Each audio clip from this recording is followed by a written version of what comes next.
ಪ್ರಜಾಧ್ವನಿ ಅವನ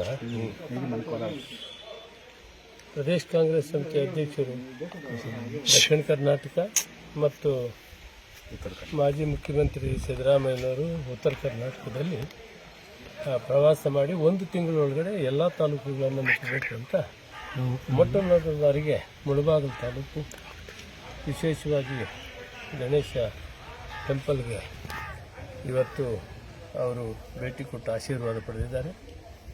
ಇಲ್ಲಿವರೆಗೂ ಸಾಕಷ್ಟು ಸಾರಿ ಈ ಮೂಡಲಬಾಗಿಲಲ್ಲಿ ಕಾರ್ಯಕ್ರಮಗಳು ಶುರು ಮಾಡಿದ್ದೆಲ್ಲ ಕೂಡ ಕಾಂಗ್ರೆಸ್ಗೆ ವಿಜಯವನ್ನು ತಂದಿದೆ.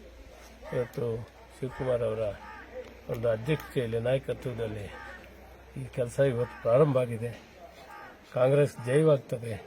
ಪ್ರತಿ ತಾಲೂಕು ಕೂಡ ಅವರು ಸುಮಾರು 100 ತಾಲೂಕುಗಳಿಂದ ಮೇಲ್ಪಟ್ಟು ಅವರು ಪ್ರವಾಸ ಮಾಡ್ತಾರೆ. ನೀವು ಯಾಕೆ ಭಾಗಿಯಾಗ್ತಾ ಇಲ್ಲ ಕಾರ್ಯಕ್ರಮಕ್ಕೆ? ಇದೀವಲ್ಲ ನಾವು ಅಲ್ಲ, ಇವತ್ತು ಸಮಾವೇಶಕ್ಕೆ ಹೋಗ್ತಾ ಇಲ್ಲ ಅಂತ ಮಾಹಿತಿ. ಇನ್ನೂ 2-3 ಕಡೆ ಕಾರ್ಯಕ್ರಮಗಳಿದೆ. ಪ್ರಾರಂಭ ಮಾಡಿದ್ದೀನಿ, ಬಂದು ಒಳ್ಳೇದಾಗ್ತದೆ ನಡೆದಿ. ಮತ್ತೆ ಇದು ಈಗಾಗಲೇ ಮನಸ್ತಾಪ ಉಂಟಾಗಿದೆ ಸರ್, ಅದ್ರ ಬಗ್ಗೆ ಏನು ಹೇಳ್ತೀರಿ ಸರ್? ಏನು ಇಲ್ಲ, ಮನಸ್ತಾಪನೂ ಇಲ್ಲ, ಏನೂ ಇಲ್ಲ. ಎಲ್ಲ ಅವರವ್ರ ಕ್ಷೇತ್ರಗಳಲ್ಲಿ ಕೆಲಸ ಮಾಡ್ತಾವ್ರೆ. ಅವರೆಲ್ಲ ಗೆದ್ದು ಬರ್ತಾರೆ. ಒಳ್ಳೇದಾಗಲಿ.